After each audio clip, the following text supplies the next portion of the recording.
ಎಲ್ಲರಿಗೂ ನಮಸ್ಕಾರಗಳು. Tailoring ಮಿಷಿನ್ಗೆ oil ಹಾಕುವಾಗ ಈ ರೀತಿ ಬೆಂಡ್ ಮಾಡ್ತೀವಿ.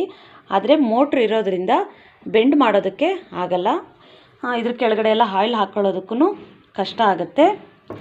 ಅದಕ್ಕೆ ಯಾವ ರೀತಿ ನಾವು ಇದನ್ನು ಮಿಷಿನ್ಗೆ ಆಯಿಲ್ನ ಹಾಕ್ಕೊಳ್ಳೋದಂತ ತಿಳಿಸ್ಕೊಡ್ತೀನಿ. ಹಾಗೆ ಡೈಲಿ ಯಾವ ರೀತಿ ನಾವು ಟೈಲರಿಂಗ್ ಮಿಷಿನ್ಗೆ ಆಯಿಲ್ನ ಹಾಕಿ ಇಟ್ಕೊಳ್ಬೇಕು ಅನ್ನೋದನ್ನು ನಾನು ತಿಳಿಸ್ಕೊಡ್ತಾ ಇದ್ದೀನಿ ಇವತ್ತಿನ ವಿಡಿಯೋದಲ್ಲಿ. ಹಾಗೆ ನಾನು ಕಳೆದ ವಿಡಿಯೋಗಳಲ್ಲಿ 10 ರಿಂದ 15 ವರ್ಷ ಆದ್ರೂ ಟೈಲರಿಂಗ್ ಮಿಷಿನ್ನು ರಸ್ಟ್ ಹಿಡಿದೇ ಇರೋ ಹಾಗೆ, ಯಾಕೆಂದರೆ ಇಲ್ಲೆಲ್ಲ ತುಂಬ ರಸ್ಟ್ ಹಿಡಿದು ಬಿಡುತ್ತೆ. ಇಲ್ಲೆಲ್ಲ ತುಂಬ ರಸ್ಟ್ ಹಿಡಿಯುತ್ತೆ ಇದ್ರೊಳಗಡೆ ಎಲ್ಲ. ಅದೆಲ್ಲ ರಸ್ಟ್ ಹಿಡಿದೇ ಇರೋ ಹಾಗೆ ನಾವು ಯಾವ ರೀತಿ ಆಯಿಲ್ ಹಾಕಿ ಇಟ್ಕೊಳ್ಬೇಕು ಅನ್ನೋದು ವಿಡಿಯೋನ ನಾನು ಮಾಡಿ ಹಾಕಿದ್ದೀನಿ. ಒಂದು ಸಾರಿ ಚೆಕ್ ಮಾಡಿ. ಪ್ಲೇ ಲಿಸ್ಟಲ್ಲಿ ಇರುತ್ತೆ. ತುಂಬಾ ನಿಮಗೆ ಯೂಸ್ ಆಗುತ್ತೆ. ಹೊಸದಾಗಿ ಟೈಲರಿಂಗ್ ಕಲಿಯೋರ್ಗಂತೂ ತುಂಬಾ ಯೂಸ್ ಆಗುತ್ತೆ. ಆ ವಿಡಿಯೋನ ಒಂದು ಸಾರಿ ಚೆಕ್ ಮಾಡಿ. ಬನ್ನಿ, ಇವಾಗ ಇದನ್ನು ಯಾವ ರೀತಿ ನಾವು ತೆಗೆದು ಆಯಿಲ್ನ ಹಾಕ್ಕೊಳ್ಳೋದು ಅನ್ನೋದು ತಿಳಿಸ್ಕೊಡ್ತೀನಿ. ಇವಾಗ ಈ ರೀತಿಯಾಗಿ ಸ್ವಲ್ಪ ಬೆಂಡ್ ಮಾಡಿ ಈ ಬೆಲ್ಟನ್ನು ತೆಕ್ಕೊಳ್ಳಿ. ಈ ಬೆಲ್ಟನ್ನು ತೆಗೆದುಬಿಟ್ಟು ಈ ರೀತಿಯಾಗಿ ಟೇಬಲ್ ಮೇಲೆ ಇಟ್ಕೊಂಡ್ಬಿಡಿ. ಈ ರೀತಿ ವಾರಕ್ಕೊಂದು ಸಾರಿ ಮಾಡ್ಕೊಳ್ಳಿ. ನೋಡಿ, ಒಂದೊಂದು ಜಾಗನೂ ಬಿಡಬಾರ್ದು. ಪ್ರತಿಯೊಂದು ಜಾಗಕ್ಕೂ ಆಯಿಲ್ನ ನೀಟಾಗಿ ಹಾಕ್ಕೊಳ್ಬೇಕು. ಎಲ್ಲೆಲ್ಲಿ ಜಾಯಿಂಟ್ ಇರುತ್ತೆ, ಎಲ್ಲೆಲ್ಲಿ ನಟ್ಗಳಿರುತ್ತೆ ನೋಡಿ, ಈ ರೀತಿ ನಟ್ಗಳೆಲ್ಲ ಎಲ್ಲೆಲ್ಲಿರುತ್ತೆ ಎಲ್ಲ ಕಡೆಗೂ ಈ ರೀತಿ ಆಯಿಲ್ನ ಹಾಕಿ ಇದೇ ರೀತಿ ಫುಲ್ಲು. ಒಂದು ಸಾರಿ ಏನಾದರೂ ಡಸ್ಟ್ ಇದ್ದರೆ ಒಂದು ಸಾರಿ ಒರೆಸ್ಕೊಳ್ಬೇಕು. ಇಲ್ಲಿ ತುಂಬ ಇರುತ್ತೆ. ನಾನು ಇವಾಗೆಲ್ಲ ಕ್ಲೀನ್ ಮಾಡಿದ್ದೆ, ಹಾಗಾಗಿ ಏನಿಲ್ಲ. ಇಲ್ಲೆಲ್ಲ ತುಂಬ ಇರುತ್ತೆ. ಇದೆಲ್ಲ ಇದ್ರೂ ಕೂಡ ಇಲ್ಲೆಲ್ಲ ತುಂಬ ಡಸ್ಟ್ ಇದ್ದರೂ ಕೂಡ ಫಾಸ್ಟಾಗಿ ನಮಗೆ ಬಟ್ಟೆ ಹೊಲಿಯೋದಕ್ಕೂ ಆಗಲ್ಲ. ಆಮೇಲೆ ತುಂಬ ರಸ್ಟ್ ಹಿಡಿದು ಬಿಡುತ್ತೆ. ಅದ್ರ ಮೇಲೆ ನೀವು ಆಯಿಲ್ ಹಾಕ್ತಾಯಿದ್ರೆ ತುಂಬಾ ಎಲ್ಲ ಧೂಳು ಕೂತ್ಕೊಂಡು ರಸ್ಟ್ ಹಿಡಿದು ಬಿಡುತ್ತೆ. ಅದಕ್ಕೆ ಒಂದು ಸಾರಿ ವೇಸ್ಟ್ ಬಟ್ಟೆಗಳನ್ನ ಇಟ್ಕೊಂಡು ಈ ರೀತಿ ಫಸ್ಟು ಒರೆಸ್ಕೊಂಡು ಆನಂತರ ನೀವು ಆಯಿಲ್ನ ಹಾಕ್ಕೊಳ್ಳಿ. ನೀಟಾಗಿ ಎಲ್ಲ ಒಂದು ಕಡೆಯೂ ಬಿಡದೇ ಇರೋ ಹಾಗೆ ನೋಡಿ, ಈ ರೀತಿ ನೀಟಾಗಿ ಆಯಿಲ್ನ ಹಾಕ್ಕೊಳ್ಬೇಕು. ಒಂದೊಂದೇ ಡ್ರಾಪ್ ಹಾಕಿ, ಜಾಸ್ತಿ ಏನು ಬೇಡ. ಎಲ್ಲ ಕಡೆಗೂ ಹಾಕಿ, ಯಾಕೆಂದರೆ ಇದೆಲ್ಲ ರಸ್ಟ್ ಹಿಡಿಯೋದಿಲ್ಲ, ಕ್ಲೀನಾಗಿರುತ್ತೆ. ಹಾಗೆ ಈ ಕಡೆ ಎಲ್ಲ ಹಾಕಿ ಒಂದು 2 ನಿಮಿಷ ಬಿಡಿ. ಇದೆಲ್ಲ ನೈಟ್ ಟೈಮ್ ಮಾಡಿ ಇಟ್ಟರೆ ತುಂಬಾ ಒಳ್ಳೆಯದು. ಯಾಕೆಂದರೆ ಬೆಳಗ್ಗೆ ಟೈಮೆಲ್ಲ ನಾವು ಸ್ಟಿಚಿಂಗ್ ಮಾಡ್ತಾಯಿರ್ತೀವಿ. ಹಾಗಾಗಿ ಇದನ್ನು ನೈಟ್ ಟೈಮ್ ಮಾಡಿಬಿಡಿ. ವಾರಕ್ಕೊಂದು ದಿವಸ ಈ ರೀತಿ ಮಾಡ್ಕೊಳ್ಳಿ. ನೀಟಾಗಿ ಚೆನ್ನಾಗಿ ಇರುತ್ತೆ ಮಿಷಿನ್ನು. ಎಷ್ಟು ವರ್ಷ ಆದ್ರೂ ಹಾಳಾಗಲ್ಲ, ಚೆನ್ನಾಗಿ ಬರುತ್ತೆ. ಹಾಗೆ ಇದನ್ನು ಇಲ್ಲೆಲ್ಲ ಆಯಿಲೆಲ್ಲ ನೀಟಾಗಿ ಹಾಕ್ಕೊಂಡು ಒಂದು ಸ್ವಲ್ಪ ಹೊತ್ತು ಬಿಟ್ಟರೆ ಅದು ಚೆನ್ನಾಗಿದಾಗುತ್ತೆ. ಆ ನಂತರನೇ ನೀವು ಇದನ್ನು ಇಲ್ಲಿಗೆ ಫಿಕ್ಸ್ ಮಾಡ್ಕೊಳ್ಳಿ. ನೋಡಿ, ಈ ರೀತಿ ಇಲ್ಲೆಲ್ಲ ಹೋಲ್ಸ್ಗಳಿರುತ್ತಲ್ಲ, ಇದಕ್ಕೆ ಫುಲ್ ಹಾಕ್ಕೊಳ್ಬೇಕು ನೀವು ಆಯಿಲ್ನ. ಯಾವಾಗಲೂ ಇದರಲ್ಲಿ ಆಯಿಲ್ ಇರಬೇಕು. ಮತ್ತು ಇಲ್ಲಿ ಎಲ್ಲಿ ಹೋಲ್ಸ್ ಇರುತ್ತೋ ಅಲ್ಲಿ ಪ್ರತಿಯೊಂದು ಹೋಲ್ಸ್ಗೂ ನಾವು ಆಯಿಲ್ನ ಹಾಕ್ಕೊಳ್ಬೇಕು. ಹಾಗೆ ಇಲ್ಲಿ ಇರುತ್ತೆ ನೋಡಿ, ಇದರಲ್ಲಿ ಒಂದು ಪೀಸು ಬಟ್ಟೆ ಕೂಡ ಅವರೇನೆ ಹಾಕಿರ್ತಾರೆ, ಮಿಷಿನಲ್ಲೇ ಇರುತ್ತೆ. ಅದನ್ನೆಲ್ಲ ತೆಗಿಯೋದಕ್ಕೆ ಹೋಗಬೇಡಿ. ಇದಕ್ಕೂ ಅಷ್ಟೇ, ಇದ್ರ ಫುಲ್ಲು ಕೂಡ ಆಯಿಲ್ನ ಹಾಕಿ ಇಟ್ಟಿರಬೇಕು. ಯಾವಾಗಲೂ ಇದ್ರ ಫುಲ್ಲು ಆಯಿಲ್ ಇರಬೇಕು. ಈ ರೀತಿ ಫುಲ್ ಮಾಡ್ಕೊಳ್ಳಿ. ಹಾಗೆ ಇದು ಪ್ರೆಸ್ ಮಾಡಿ ಹಾಕಿ ಆಯಿಲ್ನ. ಇದರಲ್ಲೂ ಅಷ್ಟೇ, ಇದರಲ್ಲೂ ಫುಲ್ಲು ಆಯಿಲ್ ಹಾಕ್ಕೊಳ್ಬೇಕು. ಇದರಲ್ಲಿ ಯಾವಾಗಲೂ ಫುಲ್ಲು ಆಯಿಲ್ಲು. ಇದರಲ್ಲಿ ಫುಲ್ಲೆಲ್ಲ ಹಾಕ್ಕೊಳ್ಬೇಡಿ, ಒಂದು ಸ್ವಲ್ಪ ಕಡಿಮೆನೇ ಹಾಕಿ, ಇಲ್ಲಾಂದರೆ ಗೋಡೆಗೆಲ್ಲ ಸಿಡಿಯುತ್ತೆ. ಈ ಕಡೆ ನೋಡಿ, ನಾನು ಸ್ವಲ್ಪ ಜಾಸ್ತಿ ಎಲ್ಲ ಹಾಕ್ಕೊಳ್ತಾ ಇರ್ತೀನಿ. ಹಾಗಾಗಿ ಸ್ವಲ್ಪ ಇದೆಲ್ಲ ನೋಡಿ ಆಯಿಲ್ ಎಗರಿರೋದೇನೆ ಇದೆಲ್ಲ ನೋಡಿ, ಇಲ್ಲೆಲ್ಲ ಕಾಣಿಸ್ತಾ ಇರ್ಬೋದು. ಇಲ್ಲಿ ಹಾಕ್ಕೊಳ್ಬೇಕು.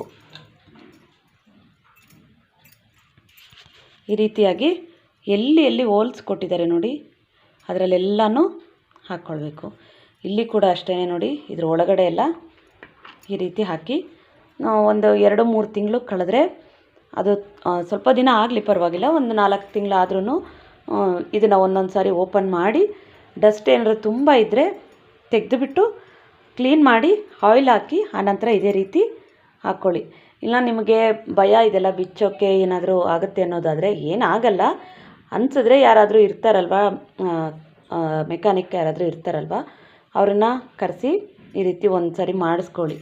ಯಾಕೆಂದರೆ ಇಲ್ಲೆಲ್ಲ ಡಸ್ಟು ಕೂತ್ಕೊಂಡ್ರೆ ನಿಮಗೆ ಫಾಸ್ಟಾಗಿ ಬಟ್ಟೆ ಹೊಲಿಯೋದಕ್ಕಾಗಲ್ಲ. ಅಲ್ಲಲ್ಲೇ ತುಂಬ ಟೈಟ್ ಅನ್ನಿಸ್ತಾ ಇರುತ್ತೆ, ತುಂಬ ಧೂಳು ಕೂತ್ಕೊಂಡ್ಬಿಡುತ್ತಲ್ಲ.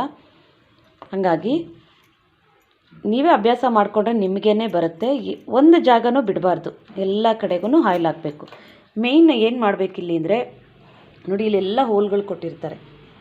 ಪ್ರತಿಯೊಂದು ಹೋಲ್ಗೂ ನೋಡಿ ಇಲ್ಲೆಲ್ಲ ಹೋಲ್ಗಳಿರುತ್ತೆ, ಎಲ್ಲದಕ್ಕೂ ಹಾಕಬೇಕು. ಆಮೇಲೆ ನಾವು ಮೋಟ್ರ್ ಹಾಕ್ಸ್ಕೊಂಡಿದ್ದೀವಿ, ನಾವು ಅದನ್ನು ಯೂಸ್ ಮಾಡೋದು, ಇಲ್ಲೇನು ಹಾಕೋದು ಬೇಡ ಅಂದ್ಕೊಳ್ಬೇಡಿ. ಯಾಕೆಂದರೆ ನಮಗೆ ಯಾವಾಗ ಬೇಕಾದರೂ ಇಲ್ಲಿ ಈ ವೀಲೆಲ್ಲ ಯೂಸ್ ಆಗ್ಬೋದು, ಕರೆಂಟ್ ಇಲ್ಲ ಅಂದರೆ ಎಮರ್ಜೆನ್ಸಿ ಬೇಕಾದರೆ. ಹಾಗಾಗಿ ಆಮೇಲೆ ರಸ್ಟು ಕೂಡ ಹಿಡಿಯುತ್ತೆ. ಹಾಗಾಗಿ ಇಲ್ಲಿಗೂ ಕೂಡ ಆಯಿಲ್ನ ಹಾಕ್ಕೊಂಡೇ ಇರಬೇಕು ಪ್ರತಿ ಸರಿನೂ. ನೀವು ಯಾವಾಗ ಡೈಲಿ ಯಾವ ರೀತಿ ಇಲ್ಲೆಲ್ಲ ಹಾಕ್ತಿರೋ ಅದೇ ರೀತಿ ಅಲ್ಲಿಗೂ ಕೂಡ ನೋಡಿ ಆ ಹೋಲ್ಗಳಿಗೆ, ಈ ಪೆಡಲ್ಗಳಿಗೆ ಎಲ್ಲದಕ್ಕೂ ಇಲ್ಲೆಲ್ಲನೂ ಹಾಕ್ಕೊಳ್ಬೇಕು. ಇದಕ್ಕೆಲ್ಲನೂ ಹಾಕಿ ಇಟ್ಕೊಳ್ಬೇಕು ನಾವು. ಇಲ್ಲಾಂದರೆ ಅದನ್ನೇ ನಮಗೆ ರಸ್ಟ್ ಹಿಡಿಯೋದು, ಹಾಳಾಗೋದು. ಹಾಗೆಯೇ ಇಲ್ಲಿ ಒಂದು ಅಷ್ಟು ಪೀಸನ್ನ, ಒಂದು ಲೈನಿಂಗ್ ಪೀಸನ್ನ ಒಂದಿಷ್ಟು ಮಾಡಿ ಇಟ್ಕೊಳ್ಳಿ. ಈ ರೀತಿ